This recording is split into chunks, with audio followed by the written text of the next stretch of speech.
Guess who's here? Oh, don't bite my bucket seat. It's the other thing I need to... Hammer, stop it. Sorry. Ow, that was the back of my arm, man. Now that Hammer's tied up, I can just tell you what these are for. They're steering plates for an extra lock. They give you about 20% extra lock from stock. On the stock part, you cut off this bit and you put these on, and it brings the arm to here. That's giving you 20% more lock. So we have suspension to put on the front after it gets serviced. We need to put those steering plates that I just explained to you before. And then the handbrake needs to be mounted here. So I need to make a handbrake mount. And I've already passed the brake lines through. And then I need to put the brake line connectors here, and on the other side of these two that's in the engine bay. And they need to go into the yellow bit and the red bit. But first I need to make a mount for this handbrake. And I kind of want to change the arm of the handbrake because it's a bit thin. It's not very comfortable. I want to bring it up higher to around this place so that I can hold the steering wheel, pull the handbrake, and then put my hand back onto the steering wheel. So now that I've shown you the steering plates, time to take off the front wheels. All right, so basically you have a 17 that you need to take off here with a safety pin here, and you need to take this off with a 22. And then here and on the other side, there's two 17s. You can put a prying tool in here to separate this from the ball joint. I might use a hammer. The same thing with this and this.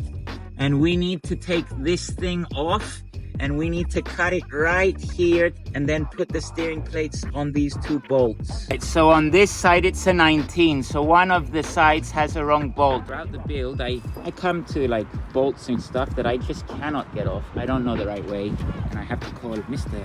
CH Loizu Garage. My surname is Garage.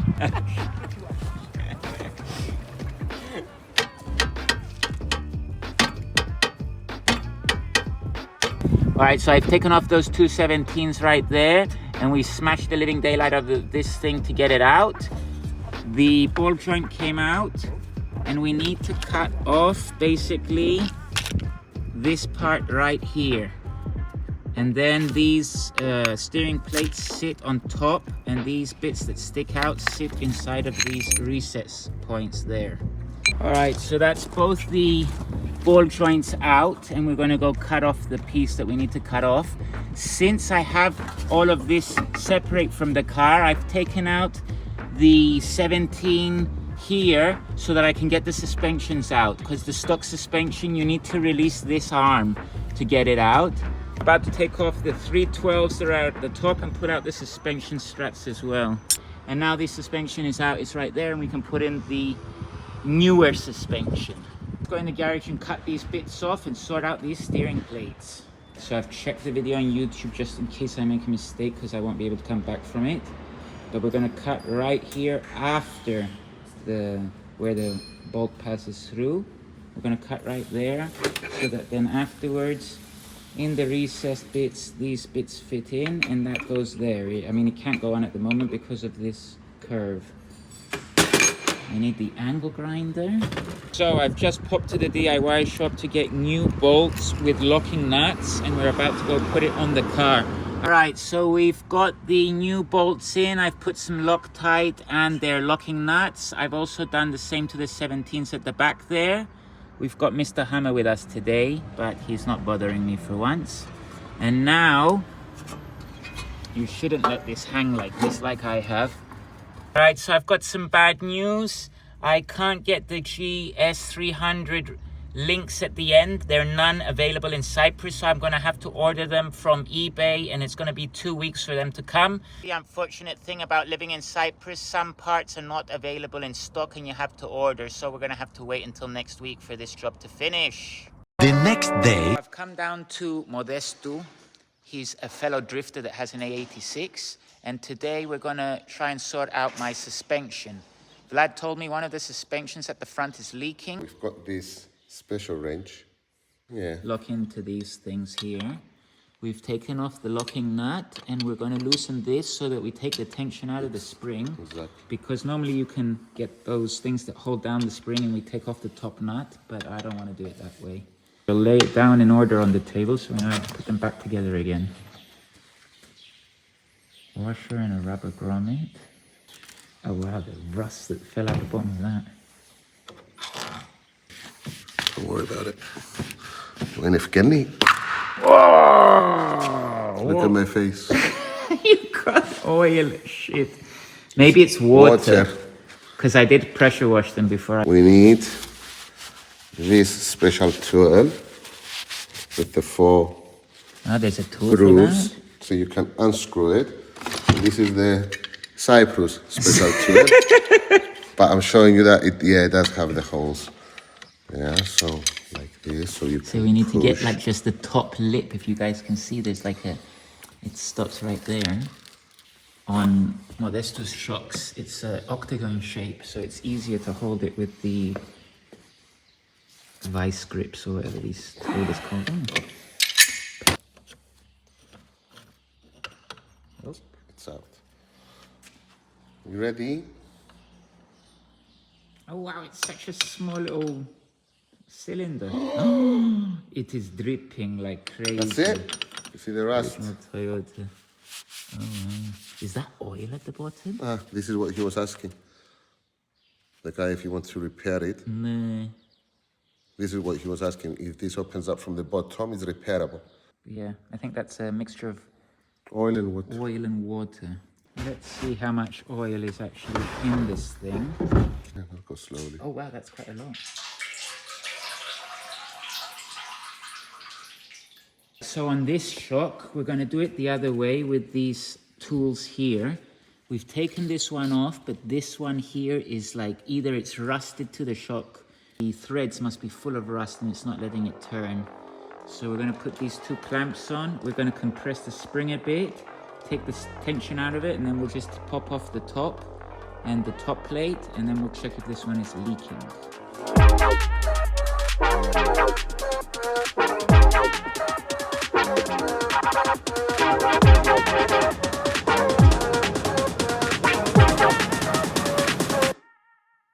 Alright, so on this one, when we took it apart, this one is the really damaged one. Took this one off, this top seal was already off, and all of the oil has come out of the canister. This thing is completely empty. 1 second as I just pry it all off.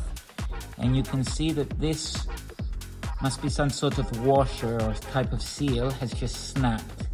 So this one, oh wow, that just completely disintegrated in my hands. But yeah, these both need to get fixed now. They're both completely, this one's completely empty of oil. This does have some oil in there, but not that much. That's everything taken apart. We've cleaned with Modesto the threads on the wire brushing tool. All of these are all loose now. All of them. We've taken out this from this, and we've cleaned the inside of the threads on this as well. And now they spin really freely. And all that's left is to get these serviced. I have some not so good news. The suspension that I took out of the black Lexus, the yellow Maxpeeding rods, I was going to replace the stock ones on my Lexus with those ones. But as you see in the video, I took them apart with Modesto, and I just got back information from Carlos down in Limassol, and he told me it's absolutely pointless to fix these coilovers.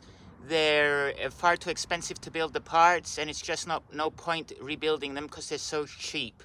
So what I've planned on doing is putting the stocks are in the car now, and I'll go down to the track with the stock shocks, and then maybe if I find a different oil chamber for the Maxpeeding rods, I'll modify them myself and then put them on the car. But at the moment, we're going to be rocking stock. The next day. We're here at the Lexus yet again. And today our challenge is to fit an oil temp gauge. After driving Vlad's car, I realized I definitely need an oil temp gauge, because if I didn't have one in his car, I might have blown it up. So like around 110, 120, time to do some cool down laps. We've got the sprayer on the radiator, so that should be pretty quick to get the temps back down again. But I need to mount this to the dashboard somewhere. So what I was thinking, I should have sat in a driver's seat to do this, but I'm thinking of putting this gauge somewhere like that. So it's right in my face, I can see the temps. There's a perfect place to mount it here with the 3M, and then I can run the wires straight down the back there and connect them. We have yellow and red for a 12-volt connection to the ignition. Black is to something else. Green is to the temp wire. What was black? Is it ground? Black is ground, yeah. Good thing is in here there is a ground already there. And then I'm gonna try and find the wires to the radio that we took out and then wire them up here so I can get a 12-volt connection. So I pulled the red wire up from the radio. We've connected the black wire to the chassis there. I will put heat wrap on these. I'm just doing a test. And now I'm gonna turn on the ignition and see if we have lights. And then I'll sit in the driver's seat and mount it so I don't mount it at the wrong angle. Let's see if we have, oh yeah. We had lights for 1 second.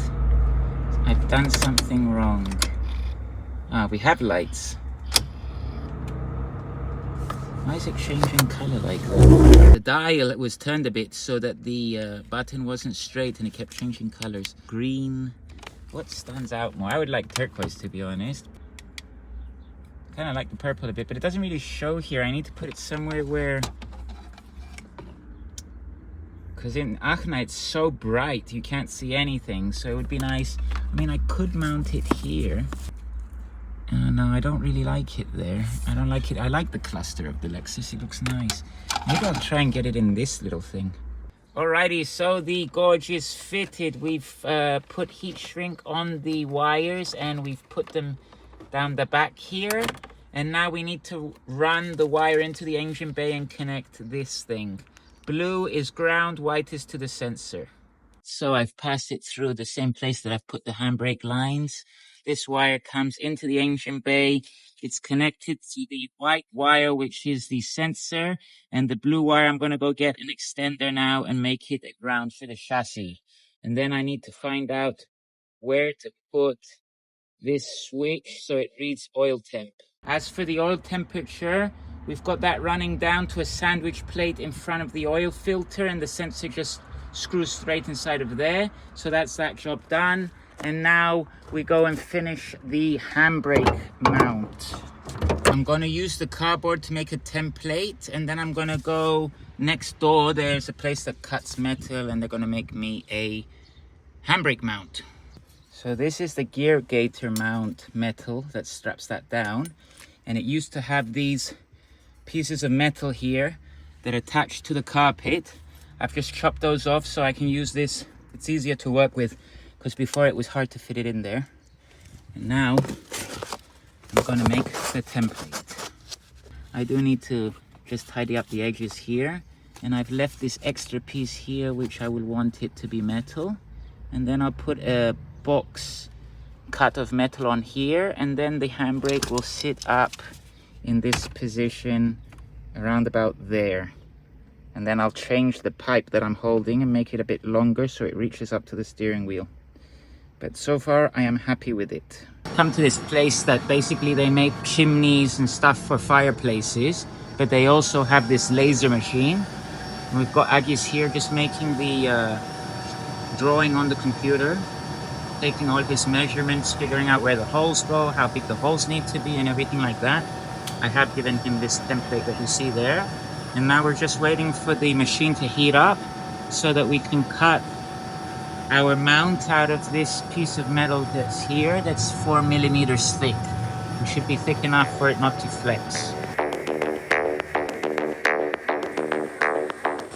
So that's the drawing almost finished now. 3, 2, 1.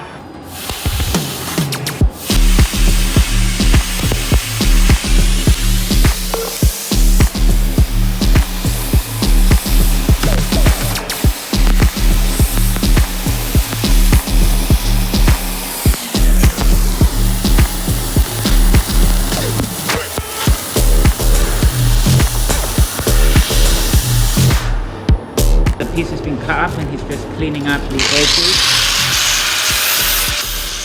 Just can't touch it. It's extremely hot. It's just come off the laser. But I'm going to give it a lick of paint and I'm going to throw it in the car. Alright, perfection. So 3 of the bolts have gone in perfectly. This hole here, for some reason, it's off center. I need to re-drill it a little bit over here. And on this hole, I'm gonna make a hole through the car at the bottom there, and it's just a structure nut so that this doesn't come up when I pull the handbrake. And now I'm gonna go get a little box section to raise the handbrake up a little bit, and the handbrake is gonna fit there. At the moment, 5th is in the gearbox so that I know that I'm not blocking any gears, but it should fit right here. People, so I just went down to Super Home Center and I got this piece of metal that's basically to put wood in, and we have screwed it to the frame and tightened it, put lock thread. I've marked it out in the car first, and now it's going to be placed in this white box. We're going to tack weld it to this thing and then weld it in properly. Big thank you to Hidis for welding my handbrake to the mount. Now I'm just going to let it cool down, give it a lick of paint, and we'll go fit it in the car. Right, that's my handbrake fitted, welded to the mount. I shouldn't do this pumping it dry, but I just want to see how it feels. I mean, with the steering wheel down where I want it to be, it's right here. It's not bad, to be honest, but I will be changing this out for a longer one so it's up here somewhere. Put in the plastics as well, and I have a cigarette lighter. Woo! I like it. The gear gaiter doesn't really fit in that well. It doesn't fit along this bit, but I don't really care. 1st, 2nd, 3rd, 4th, and 5th that we'll never use. And we also have the stock handbrake. Unfortunately, I didn't realize it was the Easter holidays and the shop has closed so that I can get the connectors for here that fit on the brake lines and then fit into here. So we'll have to wait for the next episode of the J-Spot for that to happen, along with the GS300 link at the front for the steering plates. Anyway, from me, from the J-Spot, have a great Easter. Have a great holiday if you don't celebrate Easter, and we'll see you guys on the next episode. Out!